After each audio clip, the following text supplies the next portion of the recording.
ரசிகர் மன்றம் அதெல்லாம் ஒண்ணு கிடையாது. சும்மா புதுபடியா தட்டி விடுறதுதான். வீட்டுக்கு ஒரு ஓட்டு எவன் போடுவான்? எங்க வீட்டுல ஒரு ஓட்டு போடுவோமா? உங்க வீட்டுல போடுவீங்களா? இதெல்லாம் கட்டுக்கதை, புனையப்பட்ட செய்திகள். இதை யாரும் மக்கள் தயவு செய்து நம்ப வேண்டாம். இது பிரசாந்த் கிஷனுடைய ஒரு கையாளாகாத தனம். ஆதவ் அர்ஜுன் என்னமோ பெருசா இவனை கூட்டிட்டு வந்து படம் காட்டுறாரு. இந்த படத்துக்கு இந்த சலசலப்புக்கெல்லாம் அஞ்சாது இது பணம் காட்டு நரிங்கிறத. ஒரு தேர்தலில் காங்கிரஸோட கூட்டணி வைப்பது, அடுத்த தேர்தலில் 98 தேர்தலில் வந்து பாத்தீங்கன்னா திடீர்னு பாஜக போல ஒரு நல்லவங்க இல்லை அப்படின்னு சொல்லி பேசுவது, இப்படியெல்லாம் திமுக போல அதிமுக போல மாறி மாறி கூட்டணி கட்சிகளோடு கூட்டணி வைத்து தேர்தலை சந்திப்பதை விட தனிச்சு களமாடி என்னுடைய கொள்கையை தான், என்னுடைய சித்தாந்தம் தான் சொல்லி அவருடைய அரசியல் பாதை வந்து ரொம்ப தெளிவா இருக்கு. குப்பையில் போட்டு விடுங்கன்னு அவரே சொல்லியிருக்காரு, பல முறை சொல்லியிருக்காரு. சரியா? அதுதான் பெரியார். நாங்க சொல்றோம், எங்களுக்கு அது வேணாம்னு சொல்லி தான் நாங்க குப்பையில போடுறோம். குப்பையில போட்டு அவரை பத்தி நீ ஏன் தவறா பேசுற? தவறா எதுக்கா பேசுற? குப்பையில போட்டா போட்டுட்டு போ. நீ யாரு வேண்டாம் பேசணும். பெரியார் உனக்கு பிடிக்கல, அதோட நீ கட் பண்ணிக்கோ. பெரியாரை பத்தி நீ பேச வேண்டிய அவசியம் இல்லை. உனக்கு யார பிடிக்குது? பிரபாகரனை பிடிக்குது. அவரை வச்சாதான் உனக்கு அரசியல் பண்ண இயலுது. அவரை வச்சுதான் உனக்கு பணம் பண்ண இயலுது. நீ அவரே வச்சு பணம் பண்ணு. சோ அந்த பொண்டாட்டியை நீ டைவர்ஸ் பண்ணிட்ட. அப்புறம் எதுக்கு அவளை பத்தி நீ பேசுற? நீ தான் டைவர்ஸ் பண்ணிட்டே இல்ல.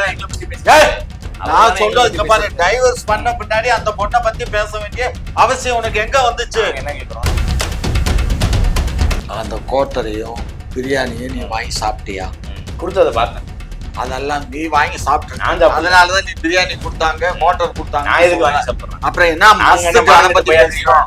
அதை பத்தி என்னத்துக்கு உங்களுக்கு ஏது மான எது மான ரோசத்தை பத்தி பேசுற அளவுக்கு உனக்கு தலைவருக்கு தகுதி இல்லை. திமுக கிடையாது. அப்படி இருந்திருந்தா நீங்க என்ன பண்ணிருக்கணும்?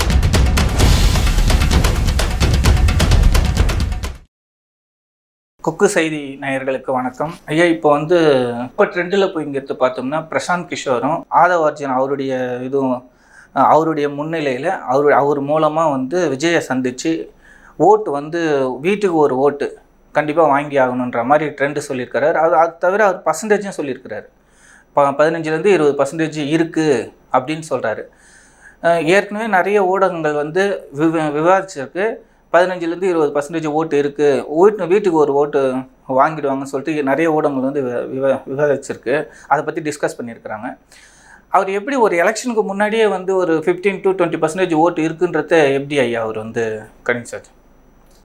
மடை மாற்றம் செய்யறதுங்கிறது இதுதான். அதாவது ஒரு பூம் பண்ணி காட்டுறது. அது பிரசாந்த் கிஷோருடைய கை வந்த கலை. சரியா? அந்த கலை ஏற்கனவே பீகார்ல அவர் தனி கட்சி ஆரம்பிச்சு தேர்தலை சந்திச்சாரு. அங்க அது செல்லல.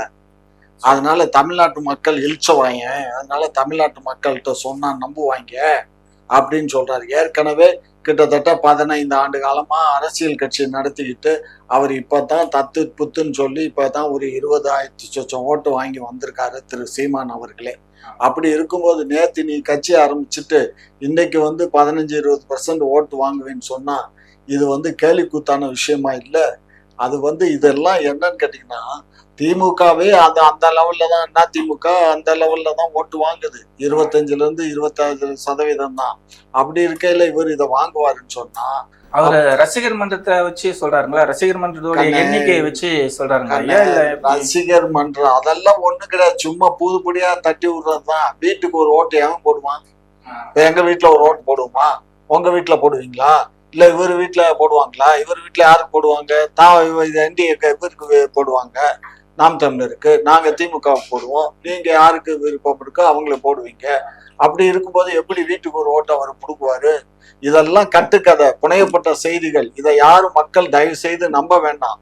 இது பிரசாந்த் கிஷனுடைய ஒரு கையாளாகாத தனம்.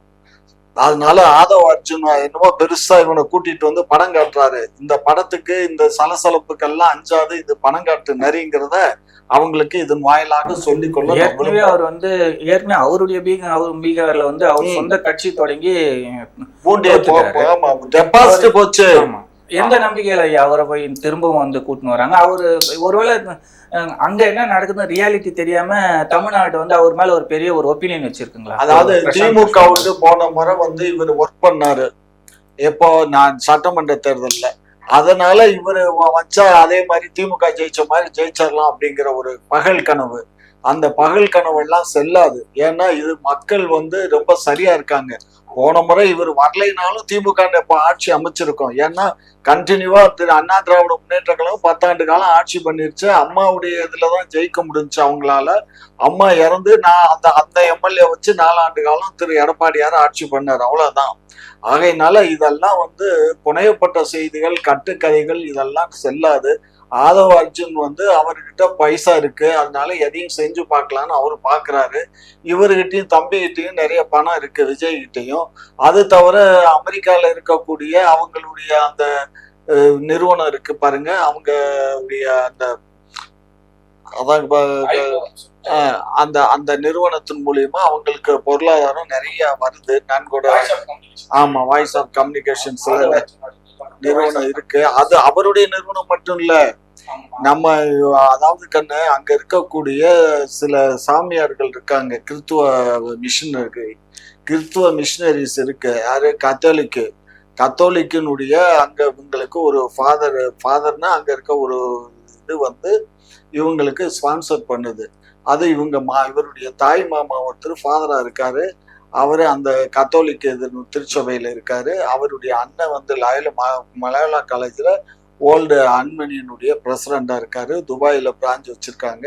அமெரிக்கால இருந்து துபாய் பணம் வருது, துபாயில இருந்து இந்தியாவுக்கு சிங்கப்பூர் போகுது, சிங்கப்பூர்ல இருந்து இந்தியாவுக்கு வருது, இல்ல லண்டனுக்கு போகுது, லண்டன்ல அவருடைய ஒய்ஃப் அக்கௌண்ட்டுக்கு போகுது, அங்க இருந்து இப்படி வருது. இப்படி பல்வேறு குல்மால்கள் எல்லாம் பண்ணி எப்படி ஒரு பணத்தால ஜெயிச்சிடலாம் அப்படின்னு ஒரு கணக்கு போடுறாங்க. அது பார்ப்போம். ஊடகங்களுக்கு பேட்டி அளிக்கிறப்ப அந்த பணத்துக்கு எனக்கு சம்பந்தம் இல்லை, அது எங்க மாமனோட பணம் அப்படின்னு சொல்லிட்டு அதை வச்சு பேட்டி அளிக்கிறப்ப அது மாதிரி சொல்லிடுறாரு அவரு. அது ஒரு இதுவா சொல்லிடுறாரு. ஆதவ அர்ஜுன் சொல்லட்டும். இப்போ வந்து கேத்தலிக்ஸுடைய அந்த அவங்க ஒரு பெரிய ஃபண்டு இவங்களுக்கு ரிலீஸ் பண்றாங்க இந்த தேர்தலுக்கு. அவங்களுக்கு வந்து கேத்தலிக்ஸ் இங்கே ஆட்சி அமைக்கணுங்கிறதுல அவங்க மும்முரமா இருக்காங்க. ஆகையினால அவங்க மூலியமாவும் ஃபண்டு வரும்.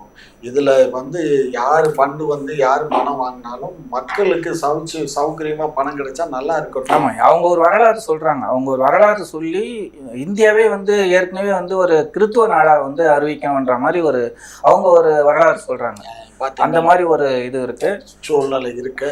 ஏற்கனவே வந்து திருப்பரங்குன்றம் சம்பந்தமா அந்த மலை சம்பந்தமா வந்து நிறைய அரசியல்வாதிகள் பேசிட்டு இருக்காங்க. அது சம்பந்தமா விவாதம் வந்து போயிட்டு இருக்கு. இது வரைக்கும் எதுவுமே நாம் தமிழர் கட்சி தலைமை ஒருங்கிணைப்பாளர் சீமான் வந்து அவர் எதுவுமே சொல்லலை இது வரைக்கும். ஆனா இன்னைக்கு தேர்தல் என்ன சொல்லியிருக்காரு, 2 மாறுபட்ட கருத்தை சொல்லியிருக்கிறாரு. என்ன சொல்றாரு, ஒண்ணு கோழி ஆடுலாம் பலி கொடுக்கறது இயல்பு தான், அது வந்து நார்மலா நடைமுறையாக நடந்துகிட்டு வருது அப்படின்னு சொல்றாரு. இதை ஏன் தடுக்கிறாங்க இவங்க? திமுக ஆப்போனண்டாவும் வந்து பேசுறாரு. திமுக வந்து ட்விஸ்ட் பண்ணி விட்டுட்டும் பண்ணுது அப்படின்னு சொல்லி ஒரு கருத்து வேறுபாடு, முரண்பட்ட கருத்தை வந்து அவரு சொல்றாருங்க ஐயா. அவரு அந்த விஷயத்தை பொறுத்த வரைக்கும் நாம் தமிழர் கட்சி திருப்பரங்குன்றம் மலையினுடைய விவகாரத்துல எந்த விதமான நடவடிக்கையும் எடுக்கல, அவர்கள் எதுவும் பேசல அப்படின்னு சொல்ல வரீங்க? கருத்து சொல்லல. கிட்டத்தட்ட ஒரு 5 நாளைக்கு முன்னாடி அவங்க கருத்து சொல்லிட்டாங்க. அவங்க வந்து அறிக்கையாவே அது கொடுத்துட்டாங்க. திருப்பரங்குன்றம் மலை என்பது தமிழர்களுக்கான மலை. இந்த மலையை வந்து மத சாயம் பூசிவிட்டு தமிழர்களுக்குள்ள இருக்கக்கூடிய ஒற்றுமையை பிரிக்க வேண்டாம் என்று ஏற்கனவே வந்து நாம் தமிழர் கட்சியிலிருந்து அறிக்கை வந்து விட்டது. அதன் தொடர்ச்சியாக நிறைய செய்தி பத்திரிகையாளர்கள் சந்திப்பிலையும் தொடர்ச்சியாக சீமான் அவர்கள் வந்து பேசிக்கிட்டு தான் இருக்காரு. இப்போ இது வந்து திமுக தான் இதை பண்ணுதா அப்படின்னு கேட்டால் ஆட்சியும் அதிகாரமும் தமிழ்நாட்டில் யாருக்கு இருக்கு? யோகி ஆதித்யநாத் இருக்கா இல்ல ஸ்டாலின் அவர்கள் இருக்கா? திமுக தானே இருக்கு. அப்ப திமுகவுடைய கைவசம் தானே காவல்துறை இருக்கு. அப்ப இவ்வளவு பேரை வந்து சீமான் அவர்கள் வந்து சென்னை வல்லூர் கோட்டத்துல யார் அந்த சார் அப்படிங்கிறதுக்காக அண்ணா பல்கலைக்கழக பட்டத்துல பாதிக்கப்பட்ட மாணவிக்காக அவரோட தன்னுடைய ஆர்ப்பாட்டத்தை முன்னெடுக்க வராது. அவர் மகிழ்வுலேருந்து கீழே கூட இறங்கல. அவர் உடனே காவல்துறை கைது பண்றாங்க. ஆனா திருப்பரங்குன்றத்துல அவ்வளவு பேரை வந்து கூட வைத்து அவர்களை வந்து ஆர்ப்பாட்டம் செய்ய வைத்தது எந்த காவல்துறைன்னு ஒரு கேள்வி இருக்கு. அப்ப 2 விதமான காவல்துறை தமிழ்நாட்டில் இருக்கா? அப்ப நாம் தமிழர் கட்சி ஒரு போராட்டத்தை முன்னெடுக்கணும்னா உடனே போராட்டத்தை முன்னெடுப்பதற்கு முன்பாகவே கைது பண்ணக்கூடிய ஒரு காவல்துறை. இன்னொரு பக்கம் பாஜக போராட்டம் பண்ணணும்னா அவர்களை போராட்டம் எல்லாம் பண்ண விட்டுட்டு அதுக்கு பின்பாக அவர்களை வந்து கைது பண்ணு வந்தது ஒரு காவல்துறை இருக்கான்னு ஒரு கேள்வி இருக்குல்ல. அப்ப திமுக என்பது இரு வேடம் போடுகிறது அப்படின்னு தான் சொல்லலாம். ஐயா அவர்கள் பேசும்போது சொன்னாரு, பிரசாந்த் கிஷோர் அவர்கள் வந்து இன்னைக்கு தமிழக வெற்றி கழகத்துக்கு போயிட்டாரு, அதெல்லாம் பெரிய அளவில் ஒன்றும் சாதிக்க முடியாது, அவரே வந்து பீகார்ல வந்து அவரால் ஜெயிக்க முடியல அப்படிங்கிறது. அப்படி ஜெயிக்க முடியாத ஒருவரை வைத்து தானே நீங்க வந்து 2021 சட்டமன்ற தேர்தலை வந்து மேற்கொண்டீங்க. கிட்டத்தட்ட 3000 கோடி ரூபாய் செலவு பண்ணி அந்த ஐபாக்கு டீமை வந்து நீங்க வச்சு பிரசாந்த் கிஷோரை வச்சு நீங்க தேர்தல் வியூகம் வந்து வகுக்க போறோம் அப்படின்லாம் சொன்னீங்க. இன்னைக்கு விசிகவை சார்ந்தவர்களும் திமுகவை சார்ந்தவர்களும் பிரசாந்த் கிஷோருக்குலாம் ஒண்ணுமே தெரியாதுங்கிறீங்க. அப்ப 2021 உங்களுக்கு அவரை பத்தி தெரியலையா? அப்ப உங்களுக்கு வேணும்னா நீங்க அவரை வந்து வச்சுப்பீங்க, உங்களுக்கு வேணாம்னா அவர் வந்து சரியில்லை அப்படின்னு சொல்லிடுவீங்களான்னு ஒரு கேள்வி இருக்கு. வீட்டுக்கு ஒரு வாக்கோ இல்லை 2 வாக்கோ அது தமிழக வெற்றி கழகத்தினுடைய கொள்கைகளையும் அவருடைய சித்தாந்தத்தையும் அவருடைய அரசியல் நோக்கையும் அவர் மண்ணுக்கும் மக்களுக்குமாக எந்த அளவுக்கு களத்துல இருந்து போராடுறாரு அப்படிங்கிறத பார்த்து தான் மக்கள் முடிவெடுக்க போறாங்க. திமுகவை போல ஈரோடுகளுக்கு இடைத்தேர்தலில் ஓட்டுக்கு பணம் கொடுத்த, கோட்டை கொடுத்த, கோழி பிரியாணி கொடுத்த வாக்குகளை பெற போறது இல்லை. அப்படி இருக்கும்போது அவர் தன்னுடைய கொள்கைகளை சொல்லி மக்கள்கிட்ட வாக்கு கேட்க போறாரு. மக்கள் வாக்கு செலுத்த போறாங்களா இல்லையாங்கிறத பொறுத்து தான் நம்ம பார்க்கணும். இப்போ வந்து 2020 இப்போ நடந்த இடைத்தேர்தலில் வந்து 22,000 ஓட்டு வந்து வாங்கியிருக்கிறாங்க. அவங்க 22,000 சொச்சம் வந்து ஓட்டு வந்து வாங்கியிருக்கிறாங்க. 6,000 சில்லற ஓட்டு வந்து நோட்டாவுக்கு போயிருக்கு இவங்க அந்த இது. இப்போ மீதி இவங்க கேட்டோம்னா திமுக அமைச்சர் ஒருத்தர் என்ன சொல்கிறாருன்னா, அதிமுக ஓட்டே வந்து திமுகவுக்கு தான் வந்திருக்கு, ஓட்டு வந்து கன்வெர்ட் ஆகிருக்கு அப்படின்னு சொல்கிறாரு. இப்போ அந்த ஏற்கனவே நடந்த இடைத்தேர்தலில் வந்து 10,000 ஓட்டு தான் அவங்க வாங்கினாங்க, 10,000 ஓட்டு தான் அவங்க வாங்கினாங்க. இந்த ஒரு மீதி இருக்கக்கூடிய 12,000 ஓட்டு வந்து பாஜகக்காரங்க எங்களுக்கு போடலன்னு சொல்கிறாரு சீமான் ஐயா. வந்து பாஜகக்காரங்க எங்களுக்கு போடலன்றாரு. அந்த 12,000 ஓட்டு எப்படிங்க ஐயா உங்களுக்கு வந்து இன்க்ரீஸ் ஆயிருக்கு? அந்த 12,000 ஓட்டு வந்து திமுகவினுடைய அதிருப்தி வாக்குகள். 4 ஆண்டுகள் திமுக செய்த ஆட்சியினுடைய சாதனையாக அந்த 12,000 13,000 வாக்குகள் நாம் தமிழர் கட்சிக்கு வந்திருக்குன்னு தான் சொல்ல முடியும். இப்ப பாஜகவை சேர்ந்தவர்கள் ஒருபோதும் நாம் தமிழர் கட்சிக்கு வாக்களிக்க போவதில்லை. இப்ப அவர்கள் வந்து இந்திய தேசியம் பேசுவாங்க, நாங்கள் பேசுவது தமிழ் தேசியம் அப்படின்னு சீமான் அவர்கள் பல இடத்துல சொல்லியிருக்காரு. அதே போல திமுகவை சார்ந்தவர்களோ இல்ல பெரியார் அவர்களுடைய கொள்கைகளை ஏற்றுக்கொண்டவர்களோ அண்ணாவின் கொள்கைகளை ஏற்றுக்கொண்டவர்கள் எப்படி நாம் தமிழர் கட்சிக்கு வாக்களிப்பாங்க அப்படின்ற ஒரு கேள்வி இருக்கு. அப்ப இந்த மண்ணுக்கு மக்களுக்குமான அரசியலை தொடர்ச்சியாக சீமான் அவர்கள் பேசிட்டு இருக்காரு, தொடர்ந்து தனித்து களமாடிட்டு இருக்காரு. திமுக அதிமுக போல ஒரு தேர்தலில் வந்து விசிகவை கூட்டணி வைத்துப்பது, இன்னொரு தேர்தலில் மக்கள் நல கூட்டணி விசிகவை வெளியில் அனுப்புறது, அடுத்து இன்னொரு தேர்தலில் பாமக நிற்பது, அடுத்த தேர்தலில் பாமகவை எதிர்த்து பேசுவது, ஒரு தேர்தலில் காங்கிரஸோட கூட்டணி வைப்பது, அடுத்த தேர்தலில் 98 தேர்தலில் வந்து பாத்தீங்கன்னா திடீர்னு பாஜக போல ஒரு நல்லவங்க இல்ல அப்படின்னு சொல்லி பேசுவது, இப்படியெல்லாம் திமுக போல அதிமுக போல மாறி மாறி கூட்டணி கட்சிகளோட கூட்டணி வைத்து தேர்தலை சந்திப்பதை விட தனிச்சு களமாடி என்னுடைய கொள்கையை தான் என்னுடைய சித்தாந்தம் இதான் சொல்லி அவருடைய அரசியல் பாதை வந்து ரொம்ப தெளிவா இருக்கு. அதை பார்க்கக்கூடிய மக்கள் என்ன பண்றாங்க அப்படின்னா, இந்த 4 ஆண்டுகள்ல தமிழ்நாட்டில் என்னென்ன பிரச்சனைகள் இருக்கு, வேங்கை வயல்ல தொடங்கி இன்னைக்கு ஒரே நாள்ல நீங்க பாருங்க சட்டம் ஒழுங்கு சரியா இருக்கா? பேப்பரை எடுத்து நம்ம இந்த செய்தித்தாள்களை எடுத்து பார்த்தோம்னா, ரயில்ல இருந்து ஒரு கர்ப்பிணி பெண்ணு தள்ளிவிடப்பட்டால், இந்த பக்கம் கிளாம்பாக்கம் பேருந்து நிலையத்துல பெண்ணு பாதுகாப்பு இல்ல, 4ஆம் வகுப்பு படிக்கக்கூடிய மாணவிக்கு பாதுகாப்பு இல்ல, 8ஆம் வகுப்பு படிக்கக்கூடிய மாணவிக்கு பாதுகாப்பு இல்ல, 90 வயது மூதாட்டிக்கு பாதுகாப்பு இல்லைன்னா அப்புறம் யாருக்கு தான் தமிழ்நாட்டுல பாதுகாப்பு இருக்கு? தமிழ்நாடு முழுக்க இன்னைக்கு வந்து பாத்தீங்கன்னா கள்ளச்சந்தையில மது விற்பனை, கஞ்சா விற்பனை, கள்ளச்சாராய விற்பனை, பெண்களுக்கு பாதுகாப்பு இல்லாத ஒரு சூழல், இப்படி பல்வேறு சிக்கல்களையும் நம்ம செய்தித்தாளில் பாக்குறோமா? இல்ல இதெல்லாம் நார்த் இந்தியாவில நடக்குதுன்னு செய்தித்தாளில் போடுறாங்க, தமிழ்நாட்டுல தானே நடக்குது. அப்ப தமிழ்நாட்டுல சட்டம் ஒழுங்கு சரியா இருக்கா? இப்ப நீங்க இருக்கிறீங்க, உங்க வீட்டுல உங்க மனைவியோ குழந்தைகளோ வேலைக்கு போறாங்கன்னா ஒரு அரை மணி நேரம் அவங்க தாமதமா வந்தா உங்க மனநிலை என்ன வரும்? ஒரு பாதுகாப்பா நம்ம வந்து நம்ம வீட்டுல இருக்கிற பெண்களை வந்து வெளியில அனுப்பிட முடியும்? இரவு 9 மணிக்கோ 8 மணிக்கோ 10 மணிக்கோ நம்ம அனுப்பிட முடியும் சொல்ல முடியுதா? ஒரு பெண்கள் வெளியில போயிட்டு வீட்டுக்கு வரதுக்குள்ள நமக்கு எவ்வளவு பதப்பதைக்குது மனசு, அந்த அளவுக்கு சட்டம் ஒழுங்கு சீரழிஞ்சிருக்குல்ல. அப்ப பார்க்கக்கூடிய மக்கள் சொல்றாங்க திமுக ஆட்சி சரியில்லைன்னு சொல்லி அந்த 12,000 வாக்குகள் நாம் தமிழர் கட்சிக்கு கிடைச்சிருக்கும். அவர் வந்து பெரியாரை பத்தி வந்து சில வார்த்தைகள் சொன்னாருங்க ஐயா. அவரு சீமான் ஐயா வந்து எவிடன்ஸ் கேட்குறாங்க, விவாதங்களில் பண்ணுறப்ப அவர் என்ன சொல்றாரு, அவரும் அவர் கட்சி சார்ந்த நபர்கள் எல்லாம் தான் சொல்றாங்கன்னா எவிடன்ஸ் நீங்க கலெக்ட் பண்ணுங்க, நீங்க எடுங்கன்றாங்க. இது வரைக்கும் வந்து ஒரு போதுமான ஆதாரம் ஒரு அதாவது பாத்தீங்கன்னா நிறைய தலைவர்களுடைய கருத்துக்களையும் எழுத்துக்களையும் அவருடைய பேச்சுகளையும் அரசுடைமையாக்கப்பட்டிருக்கு. இப்ப தொடர்ச்சியாக பல்வேறு தலைவர்களுடைய கருத்துக்களை அரசுடைமையாக்கும் போது ஐயா பெரியார் அவர்களுடைய கருத்தை மட்டும் ஏன் அரசுடைமையாக்கல அப்படிங்கிற ஒரு கேள்வி இருக்கு. எல்லாத்தையும் கொண்டு போயிட்டு நீங்க வந்து பெரியார் திடலையும் சுப வீரமணி அவர்களுடைய வீட்டிலையும் வீரமணி அவர்களுடைய வீட்டையும் சுபவீரபாண்டியன் அவர்களுடைய வீட்டையுமே வந்து நீங்க வந்து பூட்டில வச்சு பூட்டி வச்சுக்கிட்டீங்கன்னா நாங்கள் எங்க போய் ஆதாரம் தேடுவதுன்னு ஒரு கேள்வி இருக்கு. இப்ப தொடர்ச்சியாக சில விடயங்கள் வந்து விடுதலை பத்திரிகையில வெளியானதாக இருக்கட்டும், அவர் பேசிய காணொலிகளாக இருக்கட்டும் வெளியில கொடுத்துட்டு இருக்காங்க. இப்ப நீங்க வந்து வழக்கு கொடுத்துட்டீங்க, கிட்டத்தட்ட ஒரே நாள் 80க்கும் மேற்பட்ட வழக்கு கொடுத்துட்டீங்க. நீதிமன்றத்துக்கு அவர்கள் போய் தான் ஆகணும், நீதிபதிகள் கேட்கதான் போறாங்க இதுக்கான ஆதாரம் என்னன்னு. அப்ப நீதிபதிக்கு முன்னால அவங்க சமர்ப்பிக்க போறாங்க, அப்படி சமர்ப்பிக்கலாம் நீதிபதிகள் அவருக்கான தண்டனை கொடுக்க போறாங்க. இதுல உங்களுக்கு என்ன பிரச்சனைன்னு ஒரு கேள்வி இருக்குல்ல. ஆமாயா, இப்போ உங்களை ஒரு ஊடகவியலாளரா ஒரு அரசியல் விமர்சகரா ஒரு இது, அவர் வந்து ஏற்கனவே வந்து பெரியாரோடைய ஆதரவாளராக தான் இருந்தார். அவர் ஆக்சுவலாக முதல்ல வந்து என் தந்தை பெரியார்னு தான் சொன்னார் அவர். அப்படி வந்து ஒரு எந்த பாயிண்ட்ல ஐயா அவர் வந்து எதிர்ப்பா மாறினாரு? ஏன் அப்படி எந்த பாயிண்ட்ல மாறினாரு? என்னவா இல்ல சீமான் அவர்கள் வந்து பெரியாரை பேசிவிட்டார் என்று நீங்க பொங்கக்கூடிய இதே திமுகவை சார்ந்தவர்கள் தான். ஐயா கருணாநிதி அவர்கள் வந்து அண்ணாதுரை அவர்களுக்கும் ஈவர் அவர்களுக்கும் பிரச்சனையாயிட்டு திருமணம் என்ற ஒரு உறவுல தான், அதாவது மணியம்மைக்கும் பெரியாருக்குமான திருமணத்தில் பிறந்த குழந்தையை தான் திமுக புதிய கட்சியை தொடங்கினார். அதற்கு பின்பாக திமுகவை சார்ந்தவர்கள் பெரியார் மீது விமர்சனம் வச்சிருக்காங்களா வைக்கலைங்கிற ஒரு கேள்வி இருக்கு. கடந்த 2009 வரைக்குமே திமுகவை சார்ந்தவர்கள் ஐசோஸ் காவல் நிலையத்தில் 51 பேர் மேல வழக்கு இருக்கு. பெரியாருடைய சிலையை சேதப்படுத்திட்டாங்க அப்படின்னு வழக்கு இன்னும் இருக்கு. அப்படி இருக்கும்போது உங்களுக்கு வேணும்னா நீங்க பெரியாரை வச்சுப்பீங்க, வேணாம்னா நீங்க அடிச்சுப்பீங்க அப்படின்னா ஈவர் அவர்களுடைய கொள்கைகளை ஏற்றுக்கொண்டு அதே திராவிட மேடைகளை அவர் பேசிட்டு இருந்தார். காலங்கள் கடக்கும் போது ஈவர் அவர்களுடைய புத்தகங்களையும் அவர் பேச்சுக்களையும் எடுத்து நம்ம படிச்சு பார்க்கும்போது இதை தான் நம்ம இவ்வளவு நாளா பேசிட்டு இருந்தோமா. இப்ப தூள்னு ஒரு படம் இருக்கும். அந்த படத்துல அவரு அண்ணன் விவேக் அவருக்கு வந்து பாத்தீங்கன்னா இரவு முழுக்க வந்து உடற்பயிற்சி செய்வதற்காக எல்லாத்தையும் ஒட்டி வச்சுட்டு இருப்பாரு. பறவை முனியம்மா அவர்கள் வந்து என்ன பண்ணுவாங்க, இதைத்தான் இரவு முழுக்க ஒட்டிட்டு இருந்தாலும் தூக்கி ஒட்டேறிவாங்களே. அதே மாதிரிதான் பெரியார் பெரியார் பெரியார் நீங்க சொல்லிட்டு இருக்கீங்க. பெண்ணிய விடுதலை பேசினா, சமூக நீதி பேசினா, சாதிய ஒழிப்பு பேசினா சொல்லிட்டு இருக்கும்போது, அப்ப இதுக்கு முன்னால இருந்த தீரன் சின்னமலை, இரட்டைமலை சீனிவாசனோ, அயோத்திதாச பண்டிதரோ, இப்படி பல்வேறு தமிழ் சமூக தலைவர்களும், வள்ளலாரோ, இப்படி பல தலைவர்கள் தமிழ் சமூகத்துல இருக்காங்க. பல பெரியார்களே நாங்க வச்சிருக்கோம். அப்படி எந்த பெரியாரையும் பத்தி நீங்க பேசாம ஈவர் அவர்கள் மட்டுமே நீங்க பெரியார் பெரியார் குறிப்பிட்டு பேசும்போது எங்களுக்கு ஒரு சந்தேகம் எழுது. அதை எடுத்து நாங்கள் முழுமையாக படித்து பார்க்கும்போது, இவ்வளவு கருத்துக்களை இவர் வந்து தமிழ் சமூகத்துக்கு எதிராக, தமிழ் இனத்துக்கு எதிராக, தமிழ் மொழிக்கு எதிராக பேசியிருக்காரு அப்படிங்கும்போது தொடர்ச்சியாக பேச வேண்டிய தேவை வருது. ஏன் அவங்க வந்து இப்போ ஏற்கனவே வந்து பெரியாரை எதிர்த்து தான் அவங்க வந்து அரசியல் பண்ணிட்டு இருக்கிற மாதிரி சொல்றாங்க. பெரியாரை எதிர்த்து அரசியல் பண்றதுக்கு நம்ம ஏன் இத்தனை ஆண்டு காலமாக வந்து 60-70 ஆண்டு காலமாக வந்து பெரியாருடைய கருத்தை ஏற்றுக்கிட்டு, எங்களை மாதிரி இளைஞர்கள் எல்லாருமே வந்து பெரியாருடைய கருத்தை ஏற்றுக்கிட்டு தான் வந்து வந்திருக்கிறாங்க. அவங்க என்ன ஒரு எதை வந்து மீன் பண்ணி அவங்க எதிர்க்கிறாங்க? இல்லை பெரியார் சொன்ன கருத்துக்களை எங்களை மாதிரி ஒரு இளைஞர்கிட்ட இருந்து முன்னோடிகள் வந்து மறைச்சிருக்கிறாங்களா ஏதாச்சும்? இல்லை உண்மையிலே என்னதான் அவர் வந்து சொன்னார்? கண்ணன், பெரியார் ஒரு திறந்த புத்தகம், யார் வேணாலும் வாசிக்கலாம். ரெண்டாவது, அவருடைய சொல்லக்கூடிய சொற்களை உங்களுக்கு உங்கள் பகுத்தறிவில் நீங்கள் ஆலோசித்து நீங்களே முடிவு செய்து கொள்ளுங்கள்.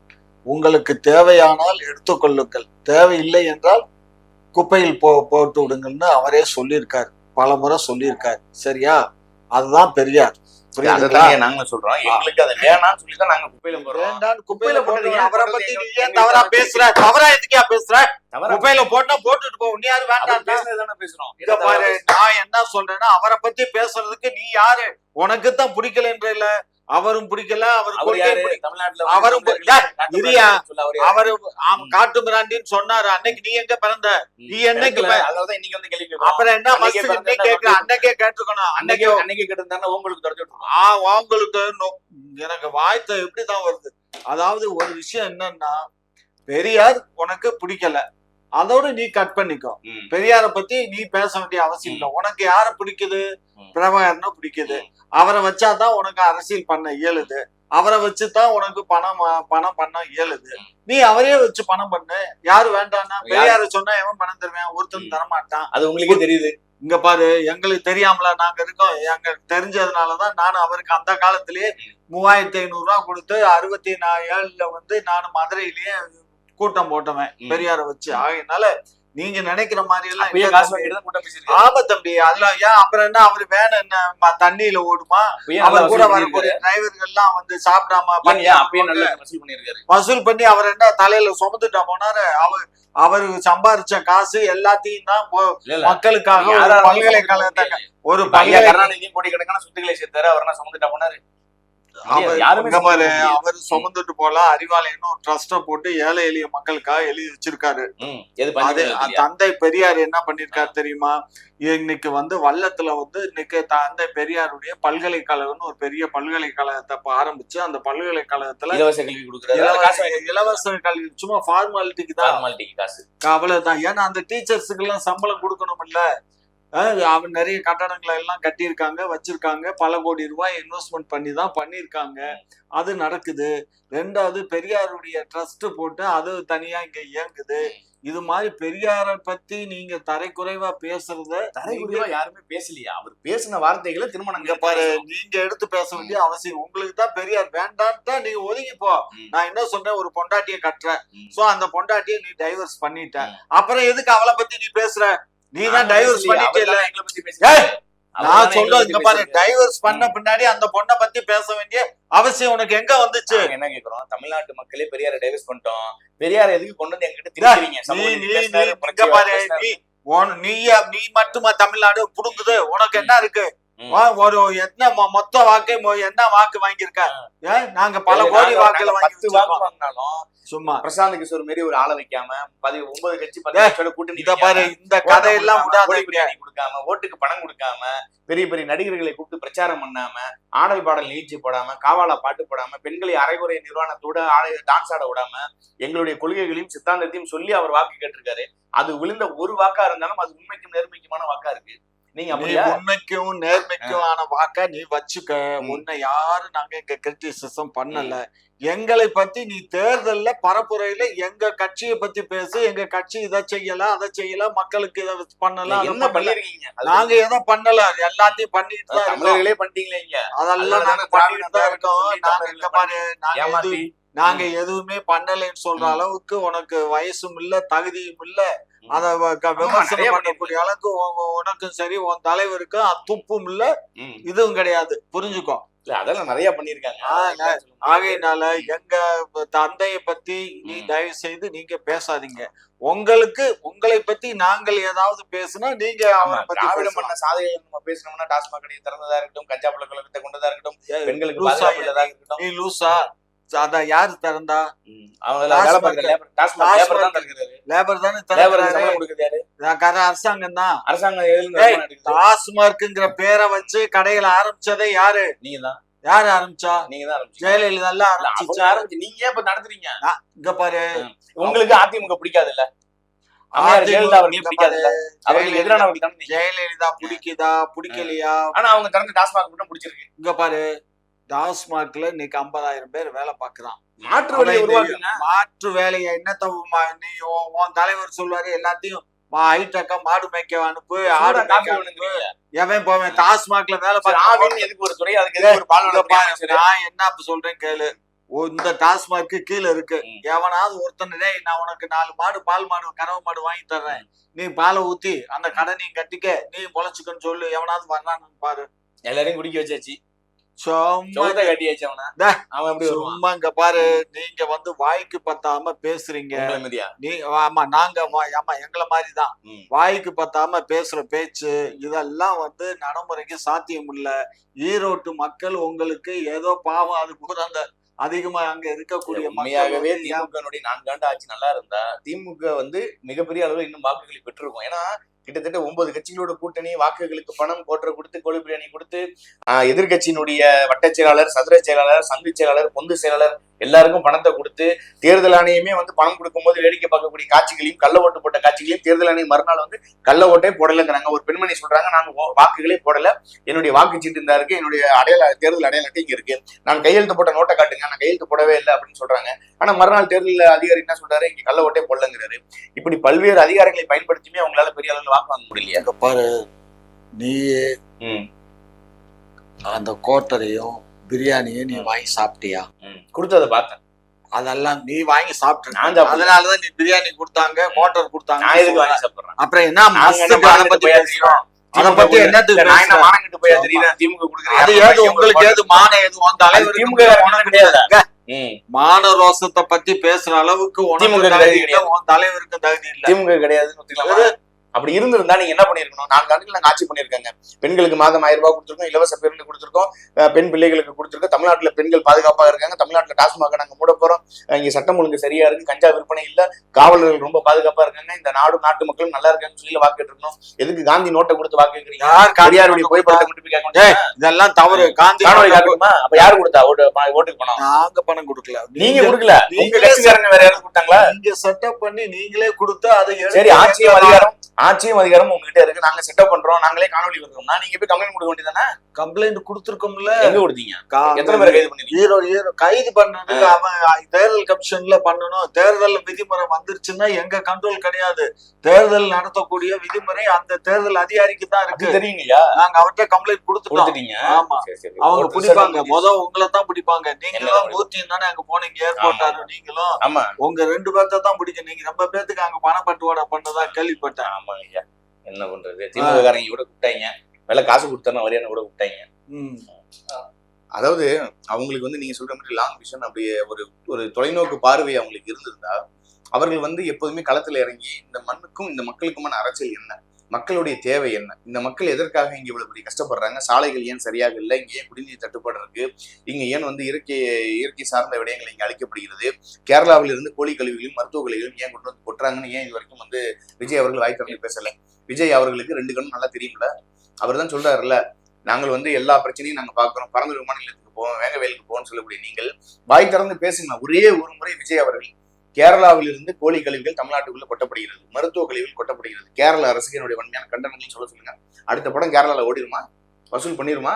அப்ப என்னன்னா தன்னுடைய லாப நோக்கத்திற்காக, தன்னுடைய தேவைக்காக என்ன வேணாலும் அவர் பேசுவார். இப்ப குழந்தைகள் அணின்னு ஒரு அணியை நீங்க உருவாக்குறீங்க. இப்ப குழந்தைகளை வந்து நீங்க வந்து அரசியல்படுத்தணுங்கிறத நாங்க வந்து பெருமைப்படுறோம், சந்தோஷப்படுறோம். சரி, ஓகே, இதனால என்ன பயன் ஒரு கேள்வி இருக்குல்ல. குழந்தைகள் அணியில குழந்தைகளுடைய கல்வி தரம் பாதிக்கப்படுமா இல்லையா? நீங்க பேசலாமா?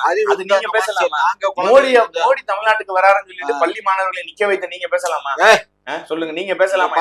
நாங்க ஒண்ணு நிக்க வைக்கல. அவங்க கோளாறுல அவங்க பாரு, அரசு பள்ளி குழந்தைகள் வரல, புரிஞ்சுக்கோ. தனியார் பள்ளி, ஆமா, அவங்க பூரா அந்த தனியார் பள்ளிகள்ல தான் வந்திருக்கானுங்க. இப்போ தஞ்சாவூர்ல எடுத்துக்கோ, தஞ்சாவூர்ல ஒரு யூனிவர்சிட்டி நடத்துறான். அந்த யூனிவர்சிட்டிக்கு இன்னைக்கு பேப்பர்ல போட்டிருக்கோம், பல்லாயிரக்கணக்கான கோடி வந்து அந்த யூனிவர்சிட்டி கொடுக்குறானா.